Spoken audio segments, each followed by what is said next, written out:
সংবাদ মাধ্যমৰ বন্ধুসকললৈ মোৰ এটি অনুৰোধ, গণতন্ত্ৰ অধীনত মই প্ৰতিদ্বন্দ্বী 4 নং ৱাৰ্ডৰ পৰা নিৰ্বাচনত নিৰ্দলীয় প্ৰাৰ্থী হিচাপে মোৰ মিছেছ নাজিমা বেগমে প্ৰতিদ্বন্দ্বিতা কৰিছে।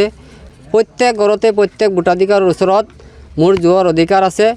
সেই অধিকাৰত খৰ্ব কৰি ৰুনা লাইলাৰ সমৰ্থনকাৰী কিছু মমৰোজ আলী, মহিদুল ইছলাম, এই মাইনুদ্দিন আৰু নাছিৰ উদ্দিনে তেখেতসকলে মই যেতিয়া ৰাতি কেম্পাছ কৰি অহাৰ পিছত মোক ৰাতি আগচি ধৰি তেখেতৰ ঘৰৰ ওচৰতেই মোক মাৰপিট কৰে। লগতে যেতিয়া নমিনেশ্যন দিয়াৰ পিছতো ক'ৰবাত যদি মই নিৰ্বাচনী প্ৰচাৰ চলাবলৈ যাওঁ, তাত গৈ তেখেতসকলে মোৰ ওপৰত আক্ৰমণৰ প্ৰচেষ্টা চলায়। মই থানাত এখন এজাহাৰ দিছোঁ। উক্ত এজাহাৰৰ ভিত্তিত মই প্ৰশাসনক আজি সংবাদ মাধ্যমত অনুৰোধ ৰাখোঁ যাতে উপযুক্ত আসামীকেইজনক গণতন্ত্ৰ অধিকাৰ হিচাপে তেখেতসকলক যাতে উপযুক্ত শাস্তি কৰায়ত্ব কৰি উপযুক্ত শাস্তি দিয়াৰ ব্যৱস্থা কৰে। আৰু ৰাইজৰ ওচৰত মই অনুৰোধ ৰাখোঁ, ৰাইজৰ ওচৰত গৈ ভিক্ষা খুজি আছিলোঁ। আপোনালোকৰ ওচৰত মোৰ কৰ অনুৰোধ যাতে 7 তাৰিখত আজিৰ মাৰটো মোৰ মাৰা নাই, মোৰ যিসকল ভোটাৰ আছে চবকে অপমান কৰিলে। এইটো জুৰিৰপাৰ পঞ্চায়তৰ 4 নম্বৰ ৱাৰ্ডৰ 3গৰাকী প্ৰতিদ্বন্দ্বী, তাৰে ৰুনা লাইলাৰ, মোৰ নাজিমা বেগম নিৰ্দলীয় প্ৰাৰ্থী, অপজিট পাৰ্টিটো ৰুনা লাইলা, তেওঁ নিৰ্দলীয়, একেটা ৱাৰ্ডতে ৰাজনীতিক হিংসা হৈছে। এতিয়া মই প্ৰশাসনৰ ওচৰত মানে আইনী ব্যৱস্থা লৈছোঁ, উপযুক্ত বিচাৰ আসামীকেইজনক উপযুক্ত বিচাৰ কৰাৰ বাবে আমি বিচাৰ চাই।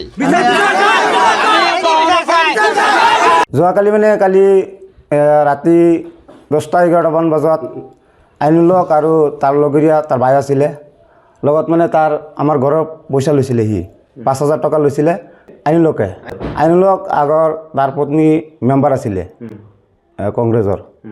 তাৰপিছত সি ৰাতি যেতিয়া ভোট কালেকশ্যনৰ কাৰণে আহিছিলে, ঘৰৰ কাৰণে চৰকাৰী ঘৰ দিব বুলি পইচাটো লৈছিলে। তাৰপিছত মানে ৰাতি যেতিয়া আহিছিলে আমি পাইছোঁ, লগ ৰাস্তাত পাইছোঁ, পাই পেলাই তাক সুধিছোঁ। সোধাৰ পিছত সেই 200 টকাই মোক দিছে যে তই 200 টকা লৈ যা, ভোটটো মোক দিবি। মই কৈছোঁ নাই, 200 টকা মোৰ নালাগে, যিটো পাম আমি 5,000 টকা মোৰ পৰা লৈছে সেইটোৱে দিব লাগে। সি কৈছে নাই, সেইটোতো এতিয়া নাই, তুই 200 টকাই লৈ যা, সেইটো পিছত চিন্তা কৰিম, কৈ পেলাই সি মানে গৈছে আৰু নাই, আক্ৰমণ কৰা নাই।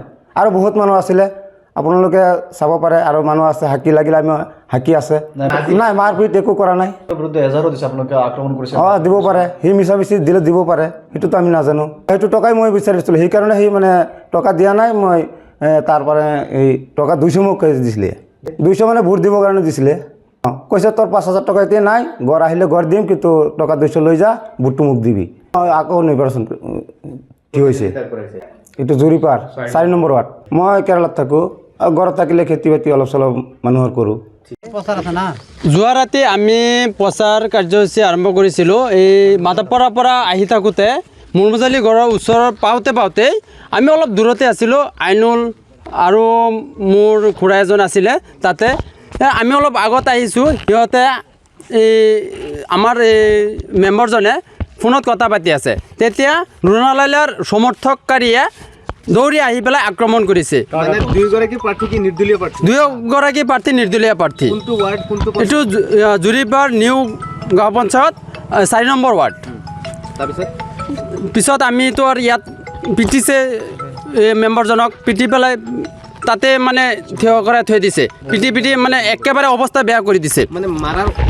আমি আমাৰ ৰাইজসকলে যাতে সিপিনে নাযাওঁ, মানুহৰ ঘৰত গৈ ভোট ভিক্ষা খুজিব নোৱাৰোঁ। তেখেতে ৰাজত্ব কৰিব বিচাৰিছে, তেখেতে ৰাজনীতিক ষড়যন্ত্ৰ কৰিবলৈ বিচাৰিছে আমাৰ ওপৰত। এতিয়া আমি প্ৰশাসনৰ ওচৰত এইটোৱে প্ৰাৰ্থনা কৰোঁ, অনুৰোধ জনাওঁ যাতে দুইক কৰায়ত্ব কৰি উপযুক্ত শাস্তি দিয়ে। যিকোনো খবৰৰ বাবে যোগাযোগ কৰক 7099017330 লগতে 7099017110 নম্বৰত।